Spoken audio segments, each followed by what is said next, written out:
안녕하십니까. 따뜻한 집입니다. 오늘은 저희들이 이렇게 이제 견적을 내줄 때나 또는 문의하시는 분들 중에 가끔 샤시 랩핑에 대해서 또는 샤시 칼라에 대해서 질문을 하시는 분들이 많아요. 그래서 오늘은 이 랩핑, 쉽게 말하면 이제 시트지를 붙이는 것에 대해서 오늘은 좀 정보를 알려드릴까 그래요. 창호에는 원래 전체적으로 이렇게 백색 제품으로 생산이 됩니다. 이렇게 이제 백색 제품이 생산되는데, 이렇게 내부 쪽에 이렇게 이제 시트지를 입히는 거를 우리가 통상 랩핑이라고 그래요. 근데 이 랩핑을 요즘은 안 하는 추세입니다. 대부분 소비자들이 젊으신 분들이든 연세가 완전히 지긋하지 않은다면은 아예 백색으로 해주세요 하고 저희들한테 처음부터 칼라는 싫습니다 이렇게 말씀하시는 분도 있어요. 예전에는 꽤 오래됐죠. 한 10년, 15년 전만 해도 이렇게 이제 나무 목색이라든지 보시면 이렇게 랩핑 색깔이 굉장히 다양하긴 합니다. 보시면은 이렇게 이제 랩핑 색이 뭐 여러 가지 색깔이 있어요.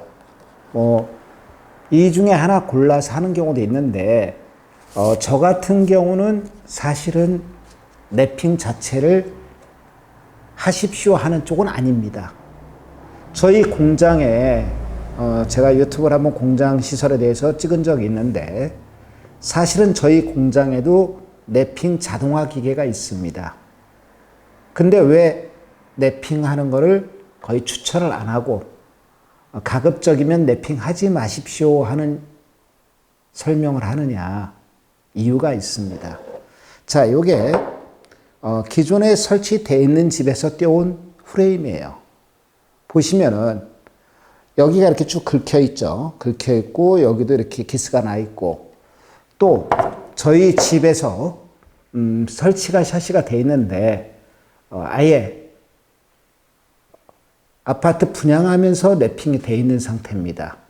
근데 지금 보시면은 너덜너덜하게 뜯겨져 나온 부분도 있고, 거실 같은 경우는, 거실 분합 같은 경우는 발을 하도 밟으니까 아예 랩핑지 자체가 다 어디론가 사라졌어요.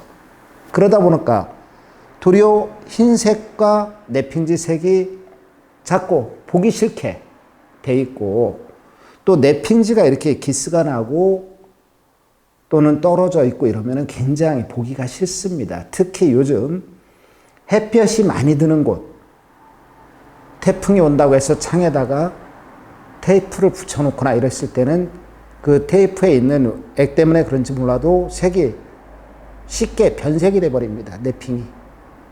그래서 저희 같은 경우도 소비자한테 추천할 때 가급적 랩핑이 안 된 상태, 백색이 더 낫습니다 말씀드리고, 한 5년, 10년 쓰다가 이 백색 자체 프레임이 보기가 싫고 때가 탄다. 그때서 시트지를 하든 시트지를 붙여도 상관이 없다고 보기 때문에 가급적 랩핑을 추천하는 쪽은 아니에요. 그럼 저희 업체는 실질적으로 이렇게 랩핑을 해서 나가는 경우가, 소비자가 굳이 원해서 해주는 경우는 한 300분에 한 분 정도 될까? 요즘은 특히 가전이나 모든 가구나 백색 톤이 굉장히 많고, 백색 톤을 해주니까 집이 굉장히 환해집니다. 그래서 가급적이면은 랩핑을 안 하시는 걸 추천을 하고 있어요. 그래서 여러분들이 샤시 견적 받을 때 그러면 랩핑은 별도의 돈이 들어갈까요? 안 들어갈까요? 당연히 들어갑니다. 그 집 샤시 양에 따라 다르겠지만 시트지를 붙여주세요 또는 랩핑을 해주세요 했을 경우 칼라는 고를 수가 있지만 비용은 분명히 추가 비용이 들어가게 돼 있습니다. 근데 굳이 추가 비용 줘가면서 우리 집에 샤시를 했는데 깔끔하게 그냥 흰색으로 할 거냐, 아니면은 자기가 원하는 이런 칼라를 줄 수도 있지만 요즘 트렌드하고는 별로 맞지가 않는, 옛날에 한참 원목, 체리, 진해색 이렇게 한참 유행을 할 때 이야기지, 요즘은 안 한다는 말씀을 드리고요. 구독, 좋아요. 그렇다면 이제 외부 창 같은 경우 내부는 이제 우리가 시트지를 붙이고 랩핑을 한다고 합니다. 그럼 외부 같은 경우는 어떤 게 있냐? 아사라는 제품이 아예 KCC나 제어하는 창 이런 데서 나오고 있어요. 아사는 주로 이제 검은색 칠을 해갖고 아예 생산 과정부터 나오는 건데 이것도 거의 주택에는 안 쓰고 있고요. 주로 쓰는 쪽이 이제 상가라든지 또 원룸이라든지 이런 경우가 쓰는데 아사 제품 또한 비용이 더 추가된다는 사실을 알고 있어야 합니다.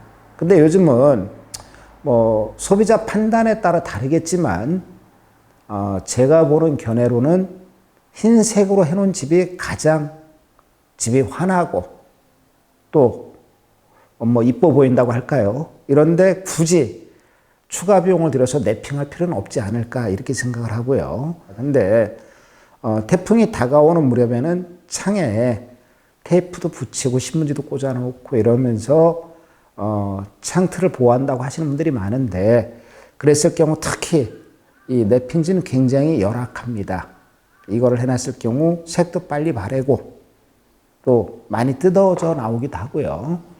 또 이렇게 유튜브 영상에 가끔 질문 오시는 내용 중에 어떤 내용이 있냐면 공사를 하다가 랩핑지에다 구멍을 냈을 경우 샤시에 그 랩핑지 보수를 할 수가 있습니까? 이렇게 물어보는데 랩핑지를 똑같은 그 회사에서 갖다 쪼가리를 붙이는 방법은 있을지 몰라도 그 외에 원상복구하기는 그렇게 쉽진 않습니다. 그래서 운송 중이든 시공상이든 사용상이든 이 시트지 붙이는 거 랩핑 작업은 추천하고 싶지 않은 방식이라고 말씀드리고 가끔 견적을 받으실 때 랩핑을 아예 해갖고 나가는 업체들이 있어요. 당연히 소비자는 추가 비용을 주고 하는 꼴이 되는 거죠. 그래서 랩핑을 선택하는 데 있어서 소비자가 분명히 한 번쯤은 짚고 넘어가야지 않을까 싶어서 오늘은 우리가 샤시에 시트지 붙이는 걸 랩핑이라고 합니다. 그래서 이 랩핑에 대해서 간략하게 정보를 좀 알려드렸어요. 다음에는 아사 부분 우리가 이제 외부 쪽에 많이 쓰는 샤시 아사 부분도 기회가 되면 한번 설명드릴 거고 그림으로만 사진으로만 아사에 대한 제품에 대해서 한번 보내드리고 차후에 아사 부분에 대해서 더 설명드릴 시간 있으면 해드리겠습니다. 자, 감사합니다.